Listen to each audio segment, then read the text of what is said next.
Good morning, Miss Tan and classmates. We're Group 6, and welcome back to the show where we dive into big historical questions with a little time travel and a lot of drama. Our big question for today is, was religion the only connection between early Asian civilization and the world? Or was there more stirring the global pot? Only one way to find out. Ooh, it's very peaceful. It's giving ancient Japan. But wait, is that a cross with a Buddha? Hey, BTW, do you think religion is the only way early Asian civilizations connected with the world? Huh? Oh, by the way, never mind. Tell me about this object. At the center of this cross is a Buddhist figure seated on a lotus throne. Amitabha, the Buddhist of the Pure Land. That's not what you normally see on a Christian symbol. This Christian cross was made so that hidden Christians between 1639 and 1873 could still pray since Christianity was banned.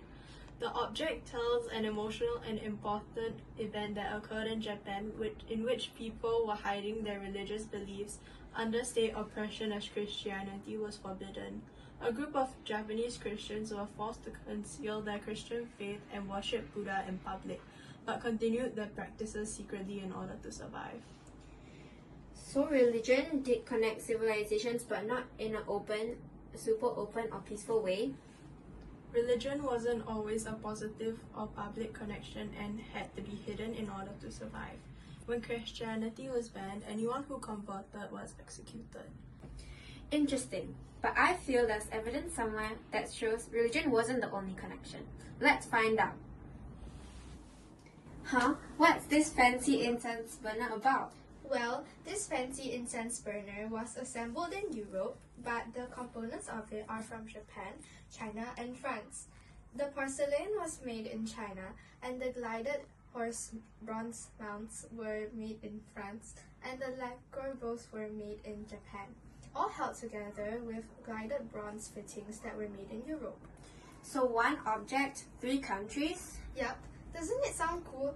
Back then, culture connected early civilizations that were geographically distant, as all the components incorporated many cultural elements which originated from different societies from each region, and with these components is able to be blended into a creative creation like this incense burner.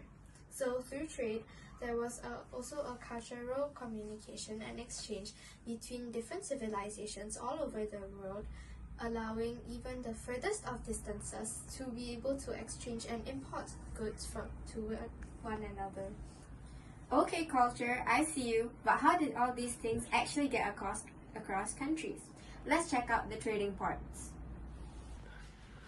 Ooh, it's giving marketplace madness. Alright, there's 2 objects here.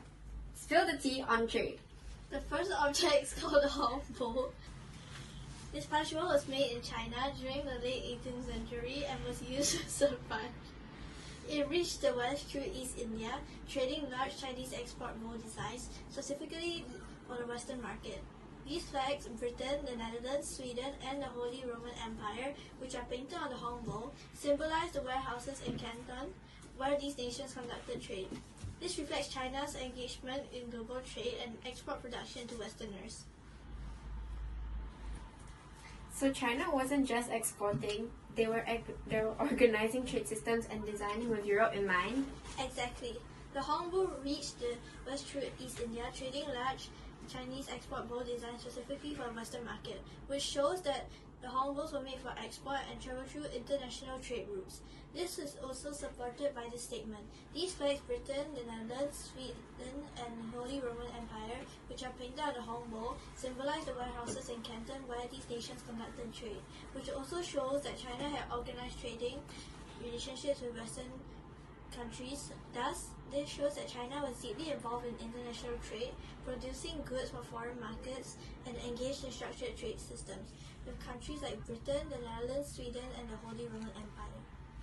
And for the plate? This plate is called Plate with the Arms of Garden Rock Family. This plate was made in China, crafted by porcelain artists. A water smudge drawing was dutifully copied onto the porcelain in China. The arms are against a smoky grayish form, the result of distilled ink. This plate belongs to a set commissioned by Count Frederick Gallenberg of Sweden. We can infer that religion was not the only connection in early Asian civilization. This connection between early Asian civilization is trade. This plate was made in Europe, however the design was crafted in China. The Europeans wanted to have a design on the plate, but it got smashed as the Europeans were bringing it back from China for trade. This plate is a great example of Chinese and European trade and how Europeans changed the design of the Chinese. Okay, now I really get it. Religion played a part, but trade and culture, they played a huge part too. Let's head back to the studio for the final word. So, was religion the only connection between early Asian civilization and the world? No! While religion was a huge connector between early Asian civilization and the world, it wasn't the most positive or public connection.